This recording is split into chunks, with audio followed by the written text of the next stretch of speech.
गगनसदृशं तत्त्वमस्यादिलक्ष्यम्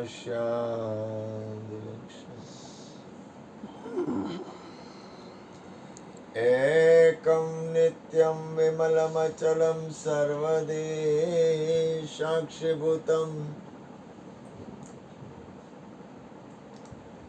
भावातीतं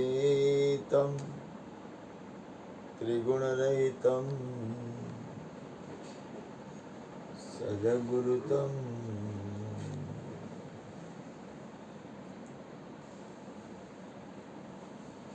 प्रगट गुरु हरिहर जीवन घटो घट बोलनार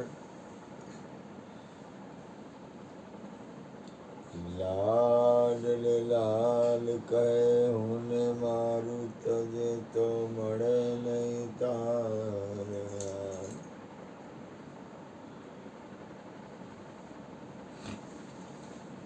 मेरा मुझ में कुछ नहीं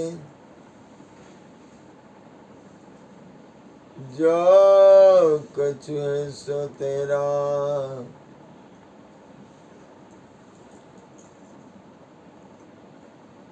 तेरा तुझको सौंप दिया अब क्या लगे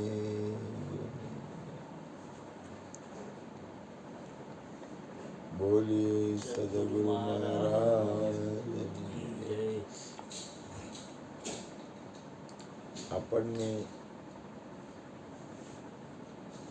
કોઈ આપણા હોય એના ઉપર ભાવ હોય એટલે આપણે આપણો બચાવ કરતા જ હોય. દરેક વ્યક્તિ પોતાનો બચાવ કરવો જ જોઈએ. પણ એક ફિલ્મ હોય, મને આજે અંદરથી આ એક વાત કીર્તિભાઈને કહી હતી, પ્રભુને કહી હતી, પણ તમને કહું તો ખ્યાલ આવે, જાગૃતિ થાય. એટલી બધી સ્થિતિ ઊભું રહેવું બહુ અઘરું છે. વાતથી થઈ શકે પણ વર્તમાનમાં રહેવું બહુ અઘરું છે. એક ફિલ્મ બનાવવાની હોય એટલે ફિલ્મમાં કોઈ પણ ફિલ્મ બને તો એમાં હીરો હોય, હિરોઈન હોય, હીરોના હગાવાલા હોય, હિરોઈનના હગાવાલા હોય, મા બાપ હોય, કુળ કુટુંબ હોય, એકાદો વિલન હોય, CID વાળા હોય, પોલીસ વાળા હોય, સાચું ખોટું કામ થતું હોય ને એમાં સારું કામ હોય, છેલ્લે સફળ થાય એવું બધું હોય. 99% એવું બને. એમ આ એક ફિલ્મ જ છે.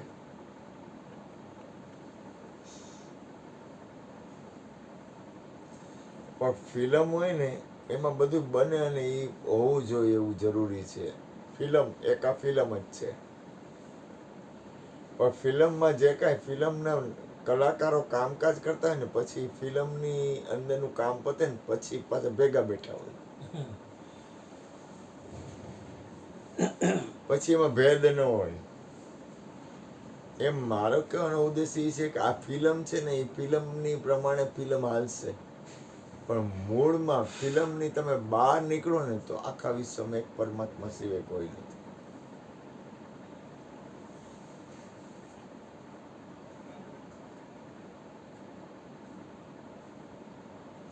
હવે જે આખા વિશ્વમાં એક પરમાત્મા છે ને એનું ધ્યાન રહેવું ને એ ધ્યાન રહેવું તો ઘણું સારું કહેવાય.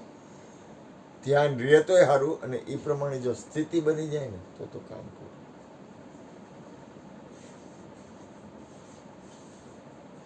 પરમાત્મા સિવાય આ બ્રહ્માંડમાં કોઈ છે નહીં,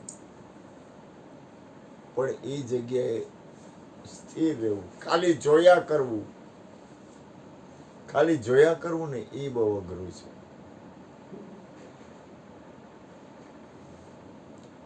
અને એ પ્રમાણે આચરણ કરવું ને એ તો વાત જ જવા દે. આચરણ કરવું ને એ તો અમારે ઘણા બધા એમાં કોઈનો વાંક નથી. દરેક વ્યક્તિ એની જગ્યાએ, આખું વિશ્વ એની જગ્યાએ ફિલ્મમાં બરોબર જ છે. આખું વિશ્વ એની જગ્યાએ ક્યાં? ફિલ્મમાં બરોબર છે. પણ જ્યારે સત્ય આવે ને અત્યારે કોઈ બીજો નથી. દરેક વ્યક્તિ પોતાના જીવનને જીવવાની રીત, પોતાના જીવનમાં જીવનને હાલવાની રીત એ પોતાની રીતે બરોબર છે, પણ જેમ તમે ઉભા રહ્યો ને તો પિક્ચરમાં એક જ વ્યક્તિ છે. એટલે પિક્ચર બહાર નીકળો ને તો મારો સદગુરુ સાહેબ સર્વમાં એક છે.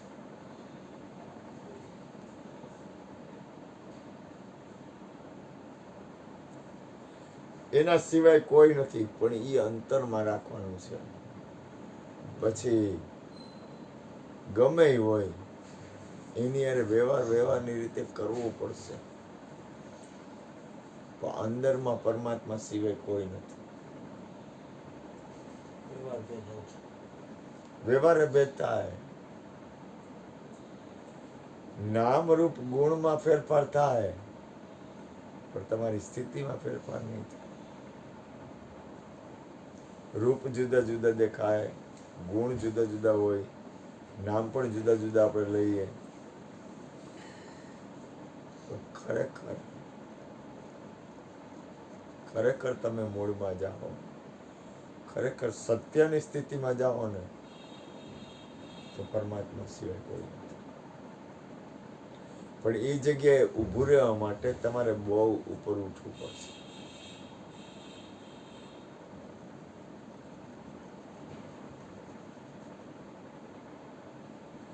હરજીવન બાપા કૃષ્ણાએ મને આ વાણી એકવાર સંભળાવી હતી કે જાતિ ધર્મનો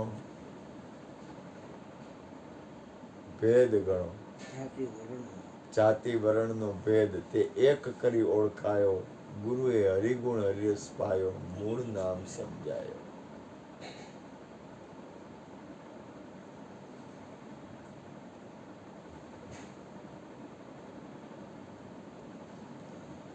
સદગુરુ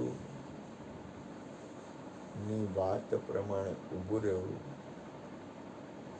તો થોડુંક પક્ષાપક્ષી થઈ જાય, કારણ કે બધા એ રીતે નહીં સમજે.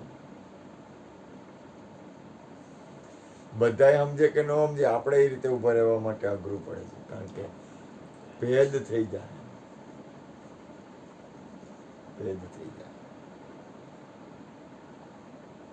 એ ભેદ ન થાવો ને એ ધી બેસ્ટ. અને એની રચના ને એ તો અજબ છે.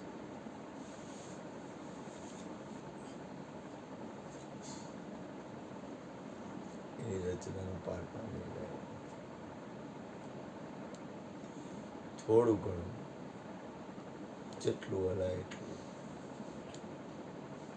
થોડું આપણી અંદરથી જેટલું બની શકે એટલું, જેટલું જીવન જીવાય એટલું, જેટલો આપણી પાસે સમય મળ્યો છે એમાં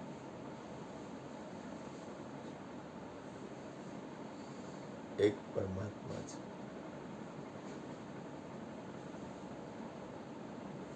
એવું બોલી શકાય ને,